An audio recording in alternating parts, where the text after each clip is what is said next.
I'm going to read for you an essay from chapter 4. This really hits on the point that we're trying to make in this book, which is this is a conversation, and you are on the other side of that conversation, not you generally, like literally you, because you are in this room, and so thank you for being here, and this is for you. Here we go. It's called Find a Door, Entering the Writing House. I don't think that writing is much like bearing children. True, I have sweated over a manuscript. A poem has broken me open. My stories have sometimes seemed to vomit onto my computer screen, but only figuratively. No bodily fluids have been spilt. No one screams at me at dinner time about the arrangement of their noodles. Nevertheless, it's common enough for writers to talk about their work as progeny that it has become something of a cliché.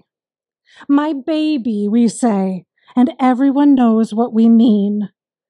Maybe we favor this comparison because of the way an essay or a poem or a novel or a speech can ride around inside of you, gaining cohesion slowly, invisibly, and because of the labor involved in bringing it forth. Maybe it's because our writing looks and acts a bit like us in ways that are both endearing and alarming.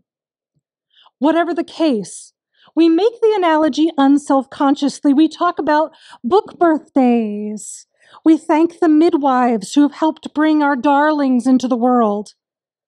The stories about where these babies come from have been circulating for quite some time. In ancient Greece, the Muses, the goddess daughters of memory, charmed writers into forgetting everything in the world except the Muses' artful whisperings.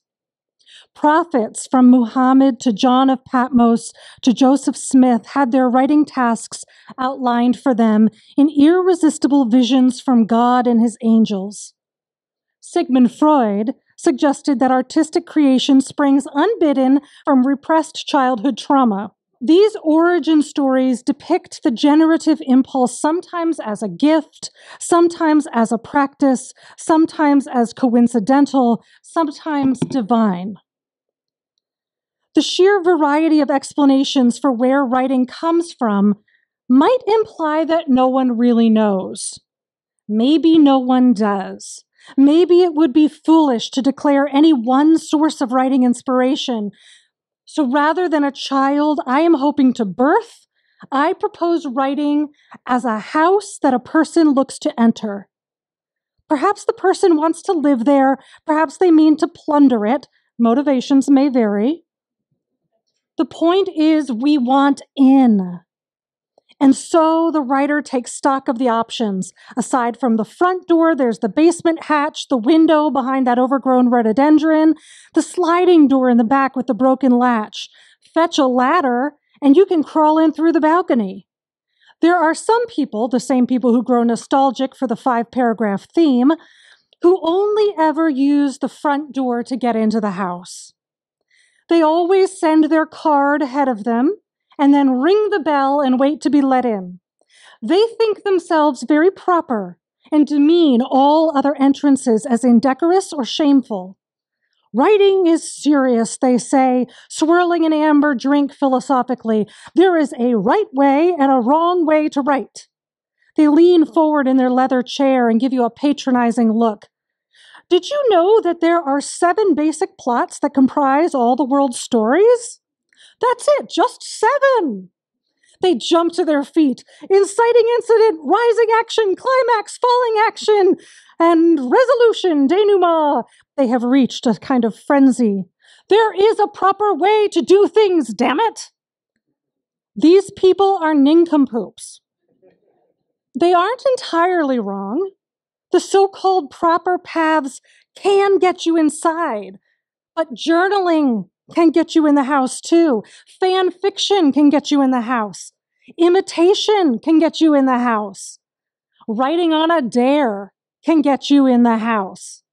The relative dignity of the entrance is irrelevant. If it gets you in the house, you're in. and you never have to leave if you don't want to. We all have our favorite points of entry, of course.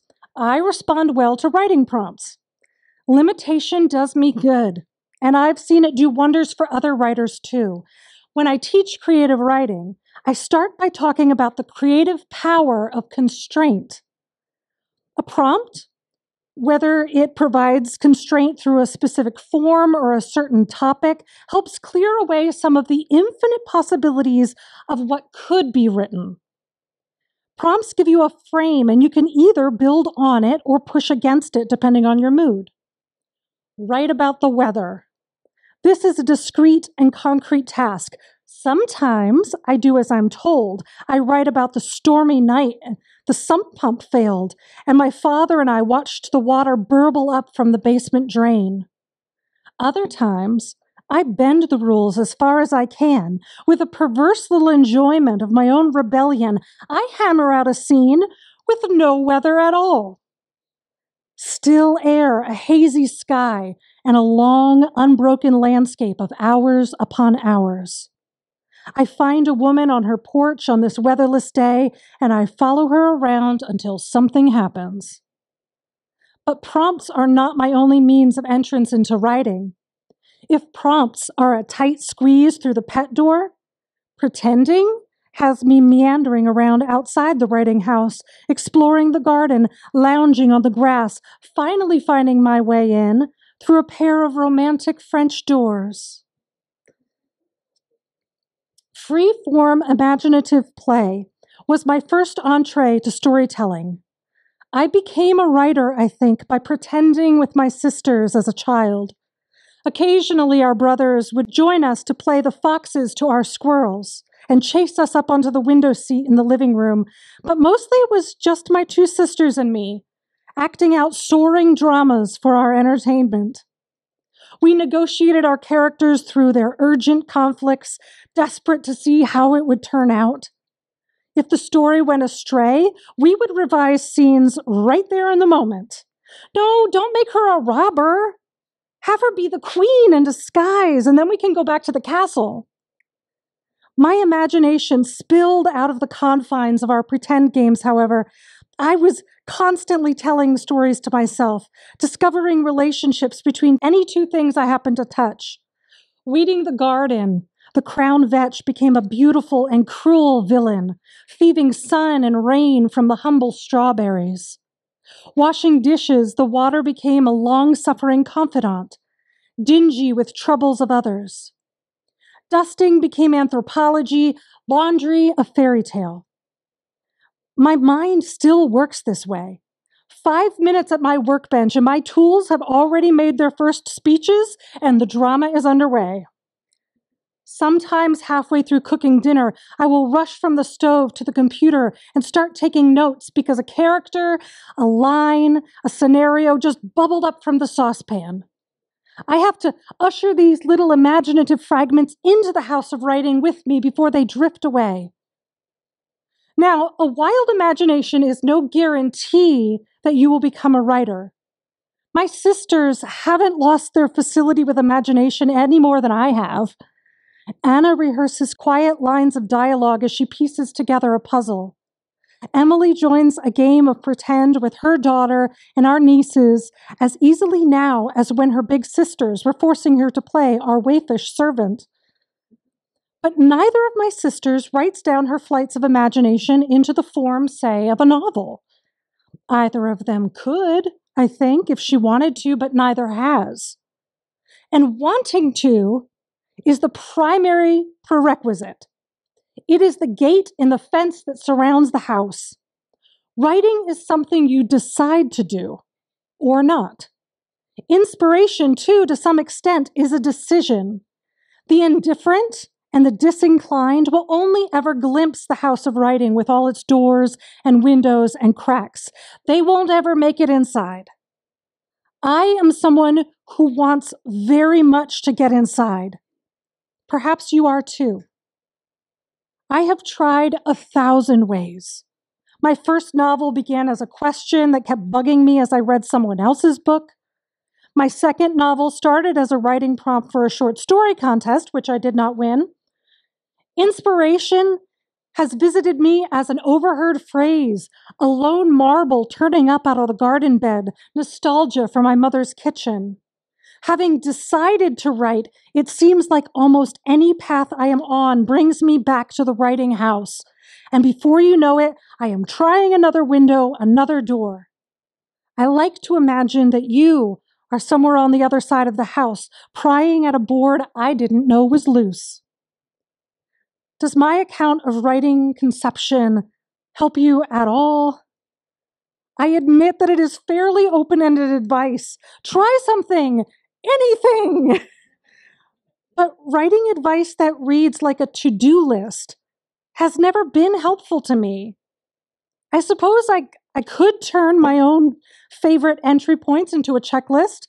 I could tell you to let your mind wander as you cook, or keep the file of your work in progress open on your desktop so that you see it every time you sit down at your desk. I could tell you to get out your paints or go build something at your workbench, but it may not be possible for you to come through the same doors as me.